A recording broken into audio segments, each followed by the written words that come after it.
باللہ من الشیطان الرجیم بسم اللہ الرحمن الرحیم قال امیر المومنین علی بن ابی طالب علیہ السلام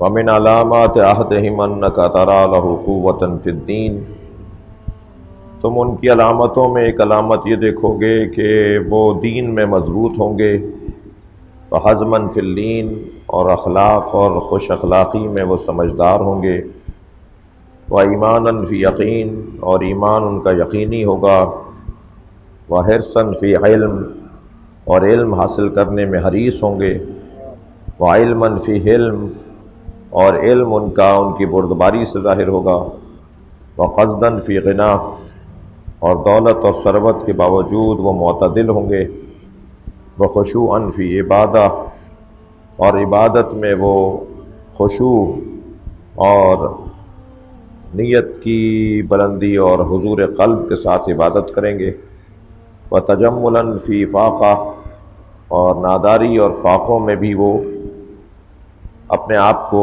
اچھا ظاہر کریں گے کہ کچھ انہیں تکلیف نہیں ہے، ایسا ظاہر کریں گے، وصبراً فی شدہ، اور شدائد اور مصائب میں وہ صابر رہتے ہوں گے، وطلباً فی حلال، اور حلال مال کماتے ہوں گے، کھاتے ہوں گے، حلال کی طلب میں ہوں گے، حرام سے بچتے ہوں گے، ونشاطاً فی ہدی، اور اچھے اور نیکی کے کاموں میں وہ شادابی اور تراوٹ اور تازگی اور چابک دستی اور بہت ہی زیادہ اپنے آپ کو حاضر رکھتے ہوں گے۔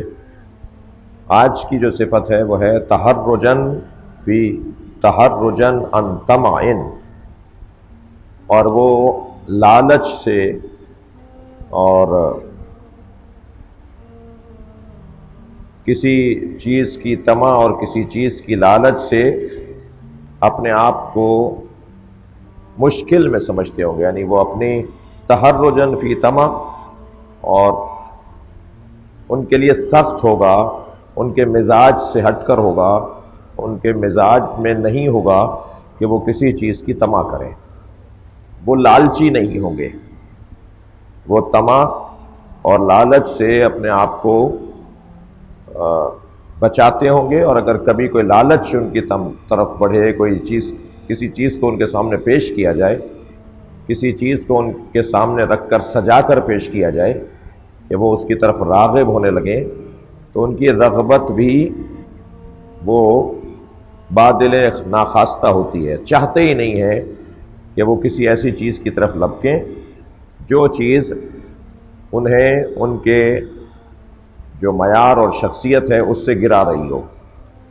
لالچ ان کے ہاں نہیں ہوتی ہوگی، وہ لالچی نہیں ہوں گے۔ آج کی جو صفت ہے وہ ہے تحرجن عن طمع، وہ لالچ سے گریز کرتے ہوں گے، وہ طمع کرنے والے نہیں ہوں گے۔ یہ جو لالچ ہے نا، یہ مولا کائنات خاص طور پر اپنے چاہنے والوں کی نشانیوں میں فرما رہے ہیں کہ یہ طمع و لالچ سے دور رہتے ہوں گے۔ چند حدیثیں میں نے آپ کو ہدیہ دینے کے لیے یادداشت کی ہیں۔ مولا رسول فرماتے ہیں اذا رائے تو، معاف کیجیے گا، یہ امام زین العابدین علیہ السلام کی دعائے ابو حمزہ صومالی میں مولا کی دعا کا ایک کلمہ ہے۔ دعائے ابو حمزہ صومالی میں مولا نبی والی حدیث بعد میں سناؤں گا۔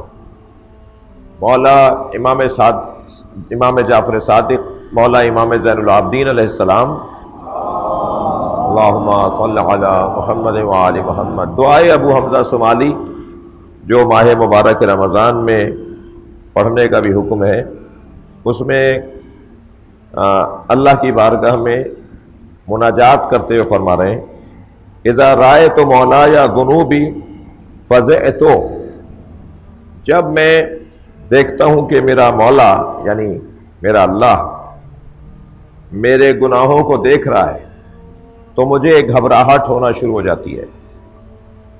جب میں اذا رأیت مولایا ذنوبی فزعت، جب میں دیکھتا ہوں کہ میرا مولا میرے گناہوں کو دیکھ رہا ہے، اس ہم بحث میں نہیں جا رہے کہ یہاں ذنوب سے مراد، ذنب سے مراد میرے اور آپ کے لیے تو گناہ کا ہے لفظ، ترجمہ ہوگا میرے اور آپ کے لیے گناہ کا۔ ائمہ اہل بیت کے لیے جب لفظ ذنوب آیا ہے تو اس سے مراد گناہ نہیں ہے، کیونکہ معصوم گناہ نہیں کرتے، معصوم کیا گناہ نہیں ہے۔ تو پھر یہ ائمہ کی دعائیں کیا ہیں، یہ مناجات کیا ہیں؟ معاذ اللہ ریاکاری ہے، توبہ توبہ دکھاوا ہے، معاذ اللہ یہ قول اور فعل میں تضاد ہے کہ ایک جانب اللہ کی بارگاہ میں اپنے گناہوں کی توبہ کرتے ہیں، اپنے گناہوں کے بارے میں ذکر کرتے ہیں دعاؤں کے اندر، ایک جانب شیعہ قوم یہ کہہ رہی ہے کہ ہمارا عقیدہ یہ ہے کہ معصومین گناہ نہیں کرتے۔ تو کیا یہ معصومین معاذ اللہ یا شیعہ غلط کہہ رہے ہیں یا معصوم غلط کہہ رہے ہیں معاذ اللہ؟ تو معصومین جو فرما رہے ہیں اپنے گناہوں کا ذکر کر رہے ہیں، اپنی معصیت کا ذکر کر رہے ہیں، اس کو کیسے حل کریں گے اس مسئلے کو؟ اچھا، وہ جو شیعہ علماء علم کلام نے اور متکلمین نے، شیعہ علماء نے اور مجتہدین نے اور مراجع تقلید نے اور فقہا نے یہ عقیدہ پیش کیا ہے کہ نبی مکرم مولا علی پنجتن ائمہ اہل بیت چہارہ معصومین گناہ نہیں کرتے۔ اب یہ بحث بالکل علیحدہ بحث ہے، میری بحث سے متعلق نہیں ہے، لیکن ایک سوال کسی جوان بچے کے ذہن میں آ سکتا ہے کہ مولانا آج ایک دعا پڑھ رہے تھے اور اس میں مولا فرما رہے تھے کہ اذا رأیت مولایا ذنوبی فزعت، جب میں دیکھتا ہوں کہ میرا مولا میرے گناہوں کو دیکھ رہا ہے تو فزعت، میں مضطرب ہو رہا ہوتا ہوں، مجھے پریشانی ہو رہی ہوتی ہے کہ میرا مولا دیکھ رہا ہے میرے اس کام کو جو کام مجھے نہیں کرنا چاہیے۔ ہمارا مطلب اس کے بعد والے جملے میں ہے، مگر میں اس جملے کے پڑھنے سے پہلے تو جو علماء امامیہ نے، فقہاء امامیہ نے، متکلمین امامیہ نے یہ عقیدہ ہمیں دیا ہے، اس کے پیچھے ان کے پاس قرآن اور حدیث سے اور عقلیات سے دلائل موجود ہیں۔ علامہ غلام حسین کنتوری نے تو 200 دلیلیں جمع کی ہیں آیات اور احادیث کی روشنی میں کہ ائمہ اہل بیت سے گناہ نہیں ہوتا، وہ معصوم ہیں، یعنی وہ گناہ نہیں کرتے۔ 200 دلیلیں ہیں ان کی عصمت کے اوپر۔ کچھ کام ہم نے کیا تھا مگر الحمدللہ یہاں کام بہت زیادہ ہے، تو بعض کام آدھے رکے ہوئے ہیں، اور پھر کبھی کبھی ہم ترجیحی بنیادوں پر بعض کاموں کو ذرا زیادہ توجہ دیتے ہیں تو وہ جلدی ہو جاتا ہے۔ مثلاً آج کل اور ایک مدت سے ہم اصلی اور زیادہ توجہ دے رہے ہیں، وہ نہج البلاغہ کی شرح پہ دے رہے ہیں، اور الحمدللہ 12ویں جلد چھپنے کے لیے چلی گئی ہے، یہی سارا کام ہوا ہے۔ 12 جلدیں یعنی 11 جلدیں چھپی ہوئی ہمارے ہاتھ میں۔ یہ کام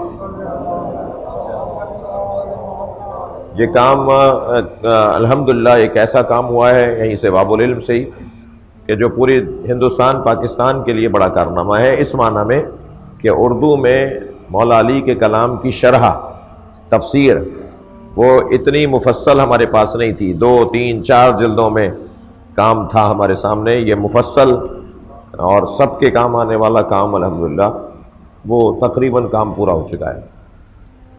تو بہرحال وہ کام ہم سے رہ گیا۔ اب یہ جو دلائل، وہ آج کی گفتگو سے ہم اس سے ہاتھ اٹھاتے ہیں کہ دلائل کیا ہیں اور پیچھے کیا ہمارے پشت پناہی کیا ہے اس عقیدے کے پیچھے۔ صرف ایک جملہ کہوں گا کہ ذنوب جو ہے، ذنب، جو لغت میں، جہاں لغت میں گناہ کے معنی میں ہے، وہاں ذنب تکلیف کے معنی میں بھی ہے۔ اسی طرح عصیان جہاں لغت میں گناہ کے معنی میں ہے، وہیں عصیان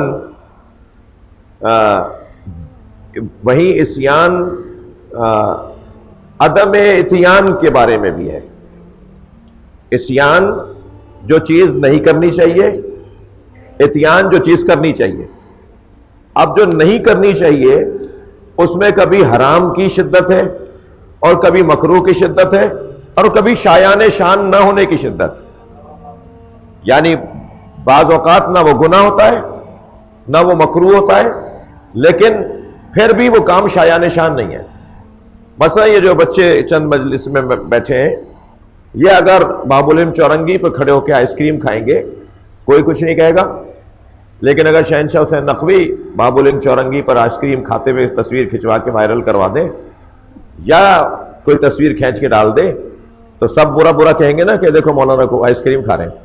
تو کیا غلط کوئی حرام چیز تھی، کوئی نجس چیز تھی جو کھا رہا تھا؟ میں بھائی اگر غلط چیز تھی تو وہ بچہ کھا رہا تھا تو اس کو تو کچھ نہیں کہا آپ نے، تو کہا جائے گا شایان شان نہیں ہے. بچے کے لیے کوئی مسئلہ نہیں ہے. مولانا کے امامہ ابا خبا باقاعدہ اپنی گاڑی سے اترے اور چوک پہ کھڑے ہو کے آئس کریم چاٹ رہے تھے، چوک پہ کھڑے ہو کے آئس کریم کھا رہے تھے، تو وہ شایان شان نہیں ہے. ایک چیز اتیان، ایک چیز کی بجاوری ہے، ایک کی عدم اتیان یعنی اسیان. تو اتیان کے مقابلے میں حرمت بھی ہے، کراہت بھی ہے، اور شایان شان کا مروت کے خلاف بھی ہے. تو مگر اسے بھی اسیان ہی کہیں گے. یہ ساری جو بحثیں کی ہیں علامہ نقن صاحب نے اور مولانا محمد قاسم زیدی نے، بزرگ عالم تھے بر صغیر کے دونوں، اور مولانا محمد قاسم علامہ نقن صاحب کے شاگرد نہیں تھے مگر ان سے جونیئر تھے، اور علمی قابلیت میں مولانا محمد قاسم زیدی کے لیے جو اس وقت کے علماء آج چند زندہ ہیں، چند ہی ان کے شمار زندہ ہیں، ان کا کہنا ہے کہ یہ مجتہد مسلم تھے، مکمل عالم دین تھے. انہوں نے اپنی کتاب میں بھی اس کو بحث کو کیا ہے، شرح باب ہادی اشر میں فاضل مقداد کی شرح ہے علامہ ہلی کی باب ہادی اشر کی، اور فاضل مقداد کی شرح کی ہے انہوں نے مولانا محمد قاسم نے. اس میں بھی یہ بحث کی ہے جو میں نے ابھی آپ کو تقسیم بتائی ہے نا. صلوات پڑھیں ذرا محمد و آل محمد.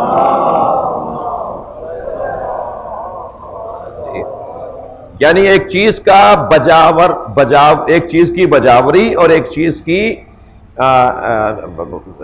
کا انجام نہ دینا. اب یہ جو انجام نہ دینا ہے کبھی حرام کی وجہ سے، کبھی مکروہ کی وجہ سے، کبھی شایان شان نہ ہونے کی وجہ سے، تو مگر اسے بھی اسیان ہی کہیں گے، اسے بھی اسیان کہیں گے، اسے بھی ذم کہیں گے.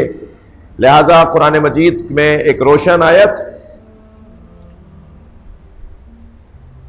ما تقدم من ذنبک وما تأخر، اللہ تمہارے آگے آنے والے گناہوں کو بھی معاف کرے گا. نبی سے بات کر رہا ہے اللہ، اے میرے حبیب اللہ تمہارے آگے آنے والے، اب جو ترجمہ ہے وہ پہلے میں کر لوں پھر میں ترجمہ گناہ کا ترجمہ کو ہم رد کر رہے ہیں.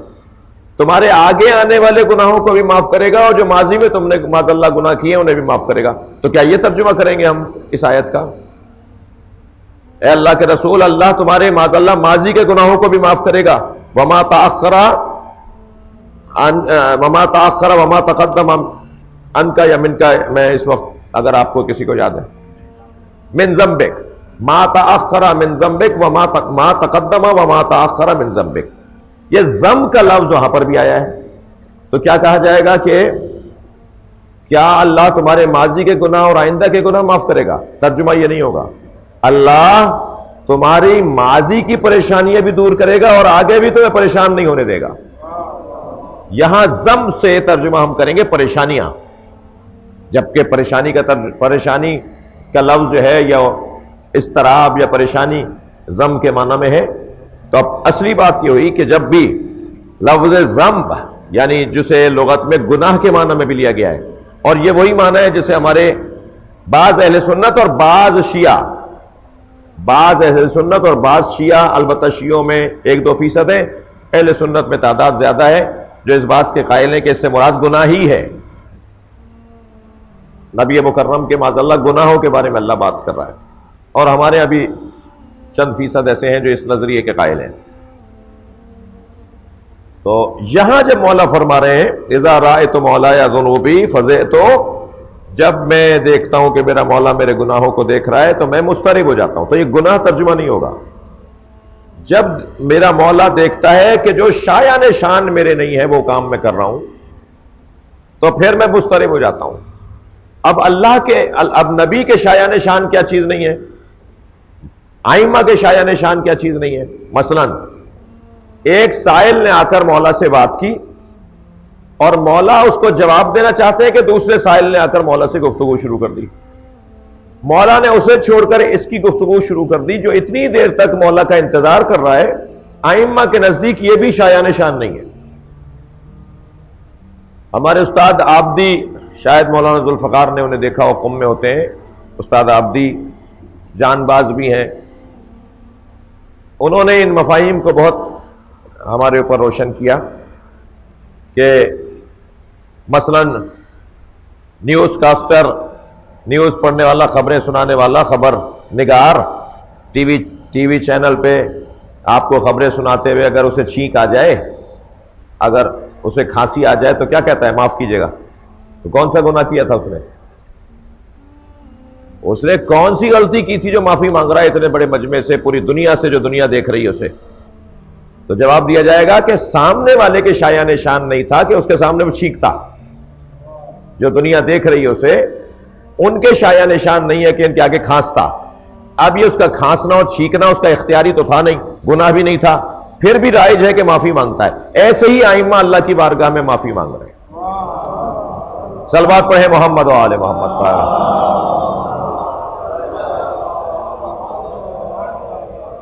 ایک اور صلوات محمد و آل محمد۔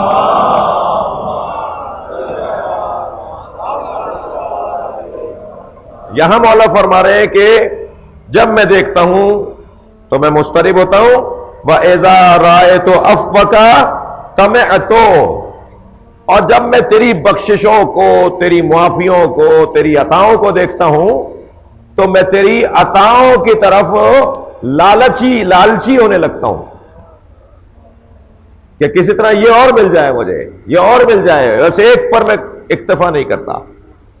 جب میں اپنی ان کاموں کو دیکھتا ہوں جو شایان شان نہیں ہے اس کی بارگاہ میں تو میں گھبرانے لگتا ہوں، اور جب اس کی عطاؤں کو دیکھتا ہوں تو میرا دل کرتا ہے اور ملے مجھے، اور ملے مجھے، اور ملے مجھے۔ یہاں بحث کی ہے اس کے کہ شاید ترجمہ یہ ہوتا کہ وَإِذَا رَأَيْتُ عَفْوَكَ طَمَعْتُ، اور جب میں تیری بخششوں کو دیکھتا ہوں تو معاذ اللہ مجھے گناہ کرنے کا اور دل کرتا ہے کہ تو معاف کر دیتا ہے، ایک اور کر لوں۔ نہیں، یہ ترجمہ نہیں ہوگا، اگرچہ بعض لوگوں نے اس کی طرف بھی کہ صاحب یہ بھی تو مراد ہو سکتی ہے۔ یہ اس وقت مراد ہو سکتی ہے جب ہم ائمہ کو گناہگار مانیں اور معصوم نہ مانیں، لیکن جب ہم ائمہ کو گناہگار نہیں مانتے، معصوم مانتے ہیں، تو پھر اب ترجمہ یہ نہیں ہوگا۔ ترجمہ یہ ہوگا کہ جب میں تیری عطاؤں کو دیکھتا ہوں تو ان عطاؤں کی طرف اور میری لالچ اور طمع میری بڑھنے لگتی ہے۔ ایک اور حدیث مولا علی علیہ السلام ارشاد فرما رہے ہیں،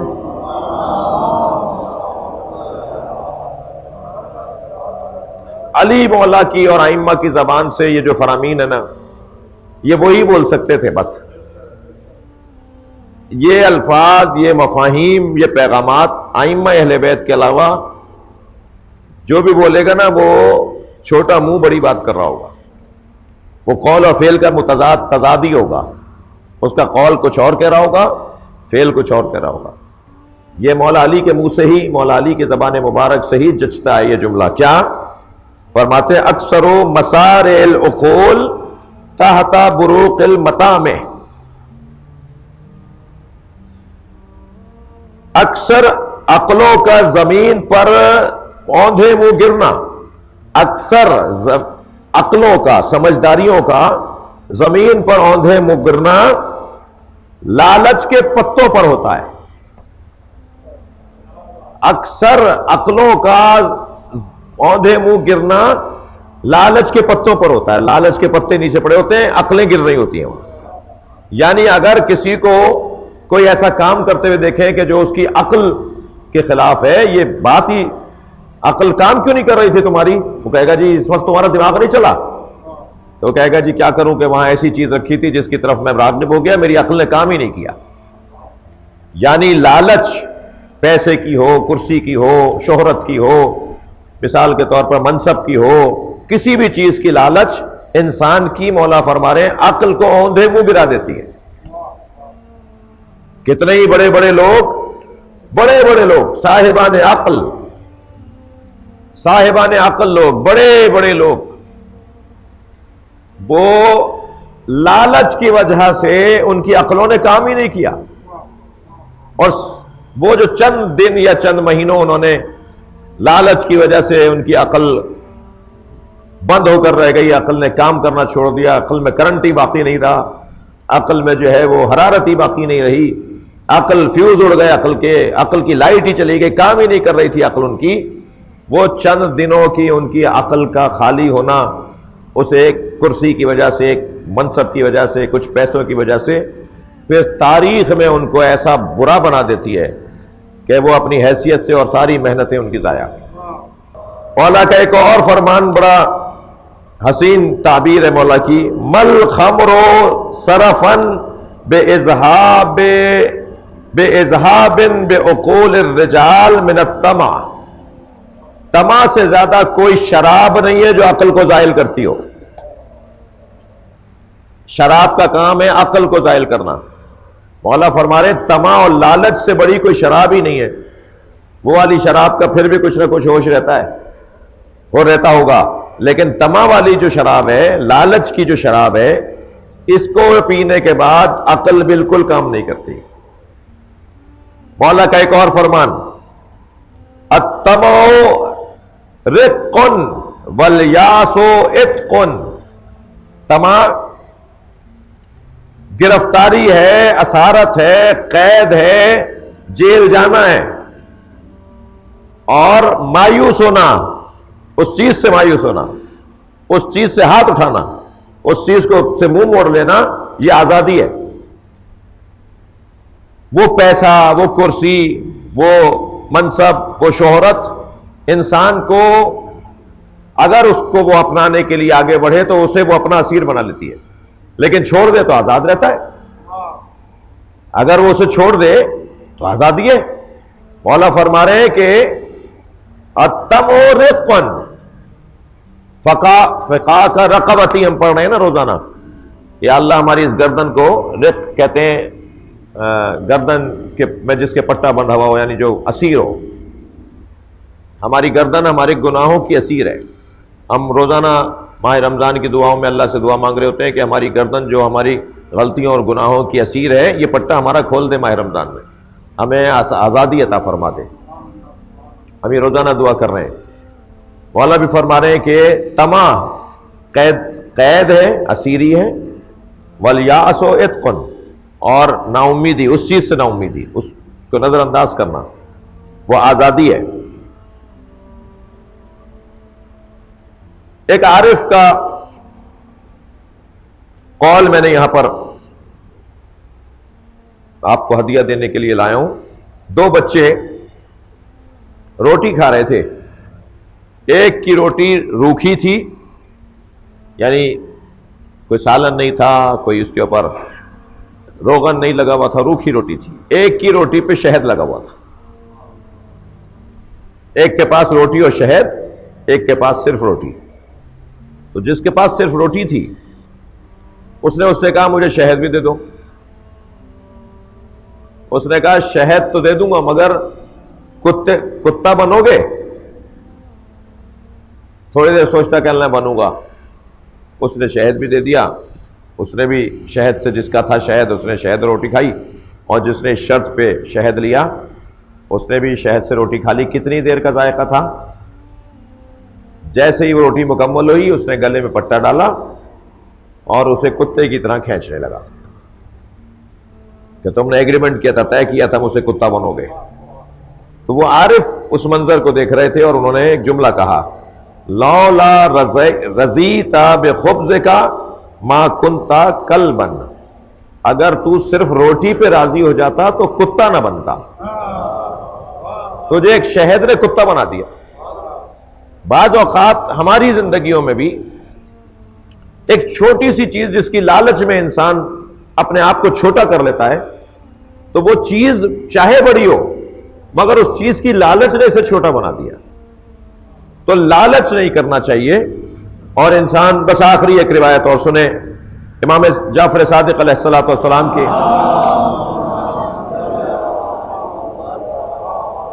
کہ ایک صحابی جن کا نام سعدان لکھا ہے، سعدان، انہوں نے مولا سے آ کر خیریت دریافت کی، مولا کا ادب کیا، احترام کیا۔ مولا نے فرمایا کوئی حاجت ہے تمہیں؟ حل لک حاجت، کوئی حاجت ہے؟ کہ مولا فرمائے کہ ایمان کو محفوظ رکھنے اور ثابت رکھنے کا معیار کیا ہے؟ کیا کریں کہ ایمان محفوظ ہو، اور کیسے پتہ چلے کہ ایمان محفوظ ہے؟ یعنی میں مومن ہوں تو کوئی پیمانہ، کوئی کسوٹی، کوئی لیبارٹری ہے، کوئی کہیں جا کے ٹیسٹ ویسٹ کروائیں جو پتہ چلے کہ ہمارے اندر ایمان ہمارا پورا ہے، ایمان ہمارا نکلا نہیں ہے ہمارے ہاتھ سے؟ تو حضرت نے فرمایا الورع، گناہوں سے بچنا ایمان کے صحیح ہونے کی دلیل ہے۔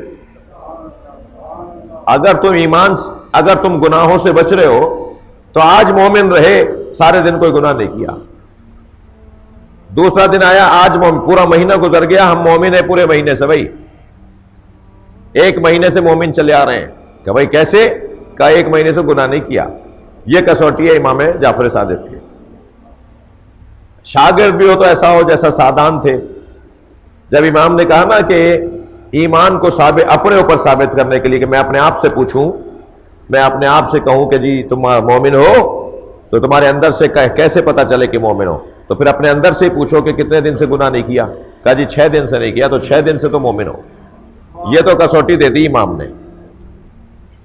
سادان رکے نہیں اس بات کے اوپر، سادان نے کہا مولا ایمان تو ہم نے 6 دن تک، مثلا میں اپنے الفاظ میں کہہ رہا ہوں، 6 دن تک، 1 مہینے تک بچا لیا، گناہ نہیں کیا، یہ زائل کیسے ہوتا ہے؟ کیا گناہ کرنے سے زائل ہوتا ہے؟ یعنی گناہ نہ کرنے سے تو ایمان بچا رہا، تو گناہ کریں گے تو زائل ہوگا یا کچھ اور ہے؟ یعنی اب 2 علیحدہ باتیں ہو گئیں۔ انہوں نے کہا مولا یہ زائل کیسے ہوتا ہے؟ ایمان بچایا تو گناہ نہ کرنے سے، زائل کیسے ہوتا ہے؟ فرمایا قالا الطمع، لالچ اسے زائل کر دیتی ہے۔ یہ دنیا کی لالچ، یہ پیسے کی لالچ، یہ کرسی کی لالچ، یہ اچھی جگہ بیٹھنے کی لالچ، ہمیں تخت پہ نہیں بٹھایا، محفل ہو رہی تھی باب العلم میں، شمشاد صاحب نے ہمیں تخت پہ نہیں بلایا تو ہم یہی دل چھوٹا کر کے چلے گئے، مثال کہ ہمیں احترام نہیں دیا، نام ہمارا پورا نہیں لیا، جی انہیں پڑھوا لیا مجھے نہیں پڑھوایا۔ اتنا اسیر ہے انسان دنیا کی ان خواہشات میں اور طلبوں میں کہ وہ اپنے آپ کو روزانہ ایمان سے ہاتھ اٹھا رہا ہوتا ہے، اور روزانہ اس کا۔ تو اب اس آج کی گفتگو کو سننے کے بعد میں یہ کہہ سکتا ہوں اپنے آپ سے، آپ کو کسی کو نصیحت نہیں کر رہا، میں اس قابل نہیں ہوں، میں یہ کہہ سکتا ہوں کہ انسان روزانہ مرتا ہے اور روزانہ جیتا ہے۔ اس کیفیت کو اگر ہم دیکھیں تو ہم روزانہ مرتے ہیں، روزانہ جیتے ہیں اگر مومن ہے تو، اور روزانہ پریشان رہتے ہیں کہ آج ہمارا ایمان کسی طرح سالم رہے، آج کسی طرح ہم مومن رہیں اور دم نکلے تو پھر ایمان پر ہمارا دم نکلے۔ اللہ ان باتوں پہ عمل کرنے کی ہمیں توفیق عطا فرمائے۔ مرحومین کی مغفرت کے لیے سورہ فاتحہ تلاوت فرمائے۔ محمد مولانا محمد اون نقوی، میری اہلیہ صالحہ لبنہ تقوی، آپ سب کے مرحومین، زوار حسین تقوی صاحب، آپ سب کے مرحومین کے لیے سورہ فاتحہ تلاوت۔